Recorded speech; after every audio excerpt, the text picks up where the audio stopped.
On the spot news media, we got the latest news. We don't care about the views, we just representing right. Put local news internationally every night. On the spot, wave that Jamaican flag from left to right. Let's get it right, y'all know the type. We ain't dealing with the hype. We make it take flight. Yeah man, my viewers and subscribers, what go on. A blessed and wonderful Tuesday evening to each and every person out there tuning into On The Spot News Media. Now, my peeps, I have a few stories to share with you, the regular members of Chan Public, and also members of the diaspora. So please, like the video, share the video, watch the entire vlog, so you can get a full understanding and a better appreciation of everything we're going in Jamaica. So watch your snow, my peeps. We're going to kick it off this evening with some updates. So the woman seen in the viral police video was granted $100,000 bail when she was brought before the St. Catherine Parish Court today. Now, the 30-year-old female presently on your screen seen being grabbed in the hair by the police as she held on to the clothing of the police female officer is said to be identified as Tanisha Hilton. She was charged with disorderly conduct, assault occasioning bodily harm, and also malicious destruction of property. The senior parish court judge ordered the accused to surrender her travel documents and to be fingerprinted. Hilton was also ordered to return to court on July 8th. Now, I posted that video and asked for the comments of the general public just to see their chain of thought as it relates to the police and what took place with the female and just the general atmosphere of the Jamaican public and how they relate to police officers in Jamaica. And I was really shocked with some of the comments. And I shouldn't even use the word shock, you know, because trust me, when it comes on to how Jamaicans are in regards to law and order, nothing at all should really surprise me. I'm going to share one of the comments with you. It's presently on your screen. And the comment stated, I like, you know, say, them police don't have no professional training at all. Anytime them come a Mountain View, a brawling, them a get rifle shot in a them BC. Me not see how the comment there fit in right there so. It just shows the general lack for authority and respect for law enforcement in our Jamaican society. And these very same persons that you see acting out in the various comments sections on the various platforms that posted that video, if those persons should travel to any first world country, they would conform immediately if they are summoned, stopped, or approached by a police officer. Now, the female was behaving in a manner where the principal of the school called the Spanish Town police station and asked for assistance to have the woman escorted from the school compound because of her behavior. So for those who wasn't interested at all to figure out why was the police even there escorting her off the school compound, that is the reason.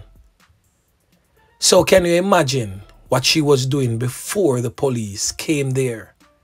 And then when the police came, the woman clearly stated that she pointed her finger in the face of the police officer, and that started the brawl. So, indiscipline is so entrenched and intertwined in our society that it just plays out in the simplest of situations. Because upon the approach of the police, she could have just simply complied with the request of the police to leave the school compound. But no, when it comes on to police officers, law enforcement as a matter of fact, I'm not going to just narrow it down to police.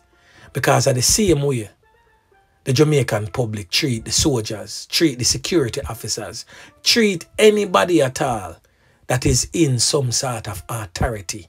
Everybody bad for them people. And when it comes on to the criminal elements, those are the ones that we praise and show our utmost respect. Now, how can a country like this survive and get any better, much less to get rid of the crime monster? Now, I've said this already and I will say it again. A lot of Jamaicans speak out to say, hey, I hate crime. I hate criminals. I hate criminality. But not even knowing that they are so in love with the very same thing that they claim to hate, because it is displayed in our very attitudes each and every day in our society. So how can you say you hate something and you are the very thing that you claim to hate? Renita Adams made a statement, some years ago. And he clearly stated that most Jamaicans are criminals. A lot of people took offense to what he stated. But being a criminal don't necessarily mean say use a knockis and clappis. Being a criminal can simply mean that you are one that enables criminal activity. You support a criminal in his activities. You aid and abet a criminal in his activities. You stay silent, turn a blind eye to criminal activities. Or you yourself is a lawless person, not necessarily a knockis and clappis, but one that does not respect the rule of law and law of order. That also make you a criminal. Yeah, man. So anyway, make we continue. Now we are going to revisit the alleged knockings and clappings between the police in Manchester and two males, to include a 14-year-old who lost his life during that alleged gun battle. Now, the Kendall to Shooters Hill main road in Manchester has been blocked as residents protest Sunday's fatal knockings and clappings of this Belfield High School student, 14-year-old Michael Simpson. His older brother, Malik Simpson, was also injured in what the police stated was a motor vehicle chase. Now, the police stated that when the pursuit ended, Michael was found suffering from bullet wounds. He was pronounced you-know-what at the hospital, whilst the police stated that Malik and another person escaped from the car. The older sibling is presently being treated for some corner-up wounds to his face, but relatives and other residents are demanding justice as they believe that the police acted unprofessional. The councillor for the Belfield division, that's Mario Mitchell, has called for the police high command and the Prime Minister to intervene. Now we are going to hear from the councillor for the division, Mario Mitchell, as he weighs in on this latest incident. Then we'll be hearing from the father and also the sister and the protesters on the scene as the residents blocked the Kendall to Shooters Hill Main Road in Manchester. Listen. There are many more questions that need to be asked. One about the police, like body camera and any recording of the shooting and the incident that evening. Because it means that nobody is safe. Could have happened to me, could have happened to anybody, could have happened to your child. And it means that the police would have been careless in how they have conducted it, because Indicom have said that there's no firearm, there's anything illegal about the whole thing itself. So there are many, many questions that need to be answered, and I'm asking that the relevant authorities, the head of the police in the parish, the minister himself, even the Prime Minister, all those persons have to come and to face the people, and the Commissioner of Police have to face the people to answer their concerns. A young man is dead, 14 years old, and the family must have some closure as soon as possible. Kill me baby innocent. Kill me baby so innocent. 14-year-old, you know do nothing. And then they kill him like that. A justice like. Father's Day, you kill the man picking and that's the gift you give in father. Police give the man in Father's Day killing. No man, it can't have to stop. It has to stop. They came down here and they saw the police and they turned and went back up the highway to go to Williamsfield, and the police intercepted them at the railway station in Williamsfield. They did not run them down to go up there. So I don't see how it was a shootout and a chase. And yes, they were trying to elude the police because the driver did not have a license. That is the only thing they're guilty of. The 14-year-old that was killed, he was killed with 3 plates of food in his lap and a foil with pork in it. They were taking up dinner for their dad. So I don't see how there was a shootout. How come there was a gun in the car and they just left the house, no gun in the car, and they say it was a shootout? That is not possible. Justice! We want justice! We want justice! We want justice! We want justice! We want justice! We want justice! We want justice! We want justice! We want justice! Honest say he is for prosperity. Kendall, Barrack Peace, a theme territory. And if he not come, if he can't talk to me, if he make me hear, what am I going to do for the 14-year-old because of prosperity, the police them kill.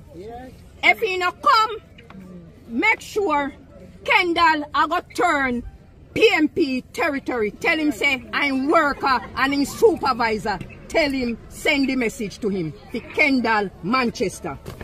Now there you have it, my peeps. What's your thoughts as it relates to the protests we are going right now? Now, as I stated, there's a lot of questions to be answered.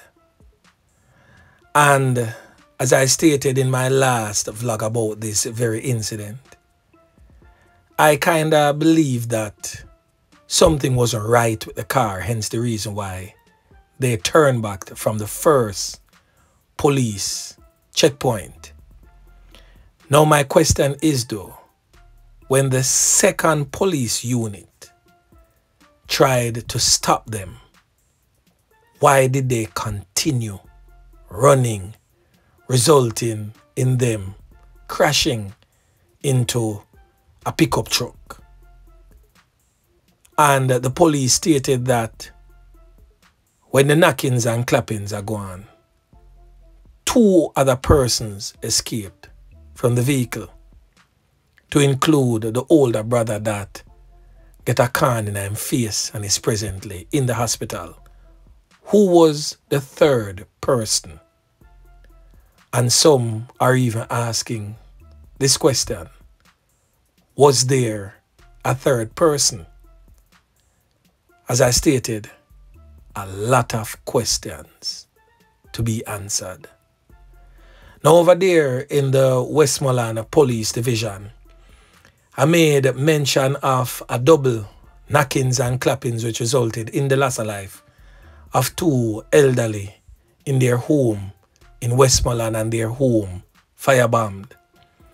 Now they have since been identified by the police as 56-year-old Marlene Daly Hall and Kirk Hall, both said to be higglers of the Content District in Williamsfield, Westmoreland. The police stated that the fire brigade were alerted and a cooling down process was carried out, and during that cooling down exercise, the charred remains of the couple were found in the back of their home. Both had a whole heap of corner-up wounds to their upper bodies and head.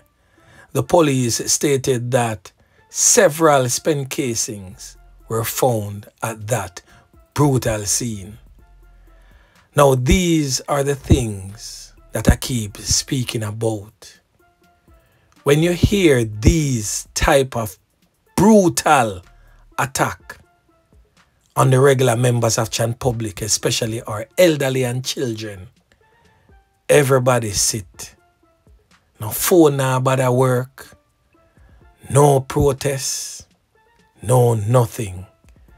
Everybody start hear no evil, see no evil, until, and that is just sometimes, it comes knocking on your door. Because in certain circumstances, even when it knock on for them on a door, it is still a case of hear no evil, see no evil. Well, on the Spot News Media, we'll most definitely be looking deeper into this one and seek to figure out why the couple, elderly higglers, was taken out in such a fashion. Yeah, man. Now, the last thing that we're going to talk about is that a woman believed to be a British national reportedly took her own life in the bathroom of the Negril police station this morning, Tuesday, the 18th of June, 2024.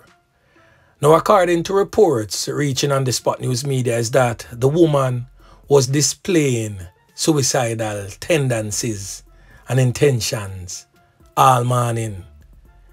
Now, on the Spot News Media also understands that earlier on Tuesday, she attempted to jump to her own loss of life from the property building where she was staying.